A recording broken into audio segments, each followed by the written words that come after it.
Hello, hello, hello. I'm returning with another episode of The Wunderkind Show. And yes, today's other topic, which I said we would touch on, was media accountability. Now, the reason why I bring this up is because the past couple days, I've been lambasting the media in Baltimore because they did more than the scope of their job. You get where I'm coming from? They went out to try to villainize somebody else when it wasn't needed. And the funny thing is that they're having the same problem in the NBA. And I'm going to play a snippet, so you can hear, because there was a report, LeBron James and the Los Angeles Lakers have played a game. They won. And LeBron had asked the question. I sat quiet. I've been waiting. None of you asked about Jerry Jones to me. But you had every question to ask regarding Kyrie. And the reason why I don't want anybody saying, oh, but, Kyrie was his teammate and blah, blah. They asked him about the presidency also. This is what the media gets for not staying to sports. And if you're not going to stay to sports, right? If you're not going to, if the scope of sports is not the only thing you cover, you have to keep that same energy. So here goes what LeBron James had to say to the media. You ready? Let's go. His energy and what he plays with, his joy of the game is very infectious to our team. I got one question for you guys before you guys leave. I was thinking when I was on my way over here, I was wondering why I haven't gotten a question from you guys about the Jerry Jones photo. But when the Kyrie thing was going on, you guys were quick to ask us questions about that. Okay. Hold on. And I don't even want you guys to say nothing. When I watched Kyrie talk and he says, I know who I am, but I want to keep the same energy when we're talking about my people and the things that we've been through. And that Jerry Jones photo is one of those moments that our people, black people, have been through in America. And I feel like as a black man, as a black athlete, as someone with power and a platform, when we do something wrong or something that people don't agree with, it's on every single tabloid, every single news coverage. It's on the bottom tick. Let me pause that real quick, because, and what he means by every tabloid, everything, Kobe, Tiger Woods, Michael Jordan, Allen Iverson, LeBron James. There goes a few for anybody that's wondering what he's talking about. Continue! It's asked about every single day. But it seems like to me that the whole Jerry Jones situation photo, and I know it was years and years ago and we all make mistakes, I get it. True. But it seemed like it's just been buried under, like, oh, it happened. Okay, we just move on.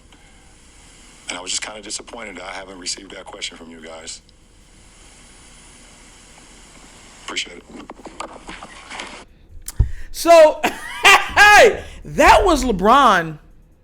Listen, the reason why I'm actually happy LeBron did this is because here's the thing, and I've been saying this. The media needs accountability. They too many times go beyond the scope of their jobs to create villains and heroes, and they feel that they have the power to dictate such.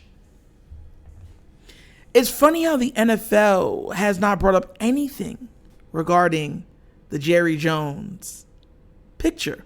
And the reason, look, we're not going to go political because I will not do that. But on this topic, it needs to be said.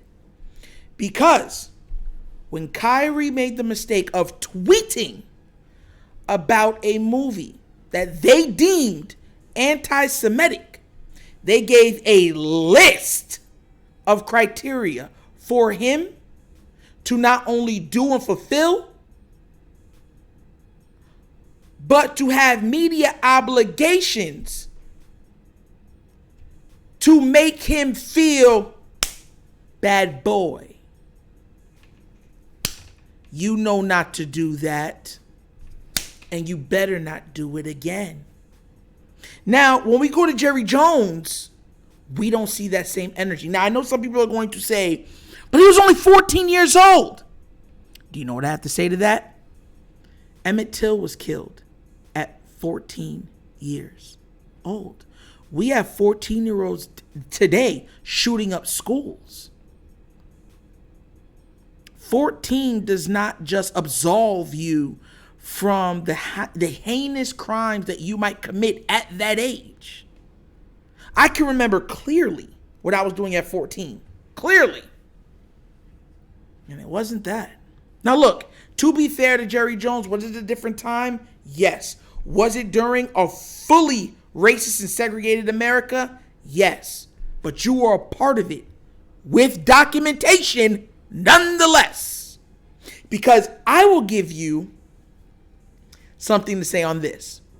Let's play vice versa, right? If there was somebody, right? Let's say during whenever World War II had happened, okay? And there was a picture of them standing in front of the Jewish concentration camps, right? With other Germans. They weren't doing nothing to them, but you know that they were German, and you know that they were standing there. Let's not even say the concentration camps. Let's say when they were taking their things and they were coming down the streets of the slums that they were placed in. But they didn't do anything in the picture. And that picture was brought up today. Would you say, well, that person was only 15 years old at the time? Would you? Huh? I'm going to tell you what it is. You're going to say no. Because there are still people right now that are being put in jail for crimes that they did or they participated during World War II. And anytime they find them, jail. I don't care if they're 98 years old. Jail. I say all this to say this. We've watched how the media has tried to villainize Lamarjackson. And they've done it to multiple athletes with reckless abandon. And it needs to be called out, unrooted, chopped out, and destroyed. Because what the media is starting to do is they are trying to forcefully shape the minds of the masses to whatever they see or feel fit. And that should not be stood for, especially in sports media. Sports in a box, in a whole, is the one entity throughout the entire world, not just the United States, throughout the entire world, right? That brings us all together and brings those problems to the forefront. For whoever thinks for 1 second that that sports operate in a space separate from politics, separate from race, separate from sex, separate from any of those things, please learn your history. Because it doesn't. But it is the one thing that will bring everybody, no matter where they're from, no matter their culture, no matter their nationality, no matter their beliefs, religion, will bring them together. And we don't want to lose that. And when you allow something like a sports media to go unchecked, problems will occur. Being fair, understanding, these things are lost in today's society. And we as a people and them as a media need to do better in understanding that. Because look at this. Think about this real quick. I'm based out in Florida right now. What's the chance that I would have met half of you that are watching this content if not for football or basketball? Tell me. Please, enlighten me. I was on Twitter before I was doing this stuff. Did you hear about Nitro? Hey! Sports can bring the best and the people together. We can't forget that. And that's what I mean with media accountability. Because the people and the athletes that not only compete, but put their bodies on the line, their mental stability on the line, for whoever thinks it's not hard mentally. Most people can't even get on stage and deliver a speech. Imagine stepping on a court, on a field, when there are tens of thousands of people either screaming, "Boo! You suck! Your mom sucks! Your dad sucks! Everybody sucks!" And you're still required and expected to perform. Now, to be fair, I'm actually opening up more than I usually would. I grew up in the church. And usually people that grew up in the church, there were competitions and stuff like that we took parts in. So I've performed in front of thousands of people before. And let me tell you this right now, it is not easy. When you tell me, you get them bugs in your stomach and your stomach start being like,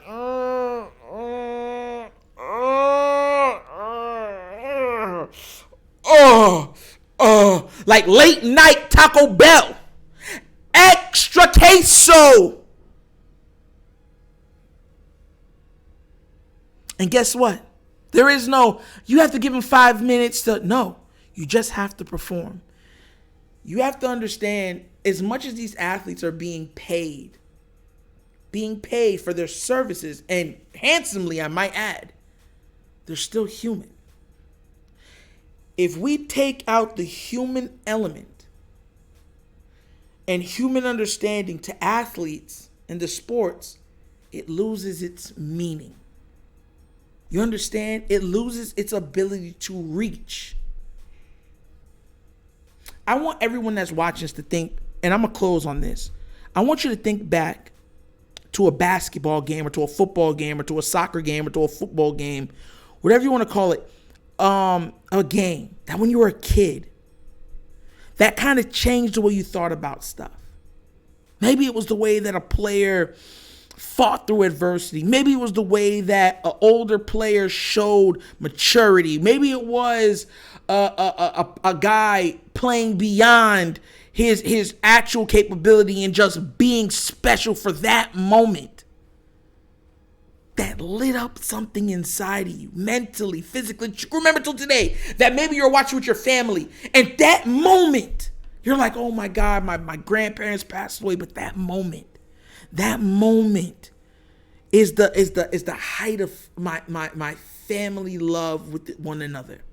Or I remember the Thanksgiving when Justin Tucker kicked this or done that, or I remember the Detroit game when, you know what I'm saying, like all these different things, all of us, the buzzer beater from Jordan. It brings us together.